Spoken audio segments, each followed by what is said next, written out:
I'll kind of flip the subject, though. I think the Toronto Raptors had by far the worst free agency because we talked about it a couple weeks ago. Where is the Raptors' direction going? And after this free agency, we still have no idea. Yeah. You lose Fred VanVleet. You bring in Dennis Schroeder. And really nothing else. They brought back Gary Trent Jr. and Jakob Poeltl. Jakob Poeltl, which I actually like the Jakob Poeltl signing. Oh, Jakob Poeltl's awesome. He's one of the most underrated players, I think, in the league. Just in terms of, I don't think people even realize how good of a player he is. But, I mean, they missed the playoffs, and their reaction is, well, let's bring it back. Let's run it back. Exactly. And let's downgrade our point guard. And you downgraded your point guard. Schroeder is not an upgrade.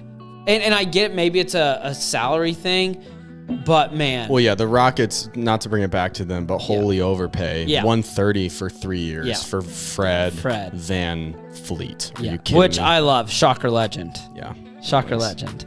No, the Raptors, though, I mean, I don't know what they're doing. They're not, and you do have some pieces like Siakam and Scottie Barnes who are going to continue to get better. Gary Trent's hit his ceiling. Yeah, I mean, Siakam has hit his ceiling. That dude's already in his early 30s. Yeah. I think he's like 30 maybe. I could be wrong on that. Anyways, yeah. I think what they did was I want to see them choose a direction, and maybe they're going to roll into next offseason. They fired their head coach, so that's a sign of change. Maybe they're going to roll in, see what this team can do, and by trade deadline, be ready to blow it up. That could be it too. I mean, it's something. Let's see what happens by deadline. But I mean, even the year before, they were a 6 or 7 seed and lost to Philly in 5 or 6 games. They haven't improved. And sometimes it's okay to just recognize, like, we need to have a serious retooling. We need to blow it up. But just kind of running it back with the worst point guard is just crazy to me. Yeah, and they turned down all the Fred VanVleet deals at last season's deadline, and then they lose him for nothing. And they haven't traded OG while his value's at his peak. I don't see that value going up unless this dude turns up next season, in which maybe they can get the 10 first-round draft picks that they want for him, or whatever the number is. And OG said that he wants to be more of a primary ball handler. And, well, now that I guess you bring in Schroeder, maybe you'll let him do that.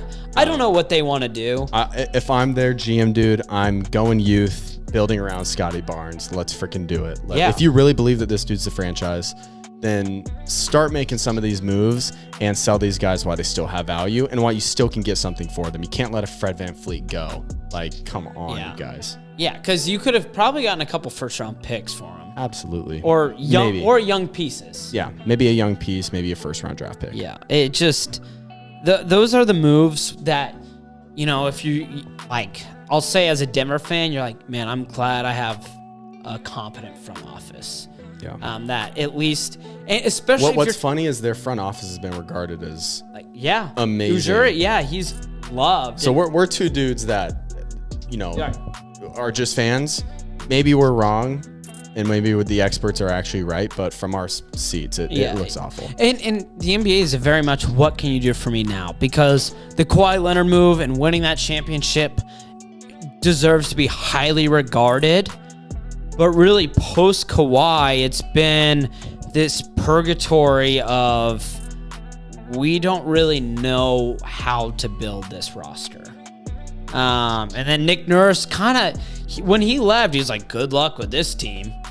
Like, it's like a bad dog. Yeah, good luck with this guy. He's a pain in the rear. Like, that's how it felt Nick Nurse was leaving.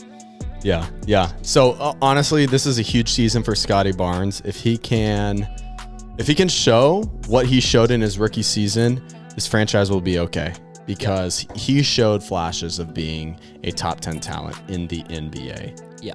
A perennial level star. So he showed that, and it kind of disappeared in season 2. So if they can get that out of Scottie, then they're going to be okay. They're going to be okay. It's all hinging on him.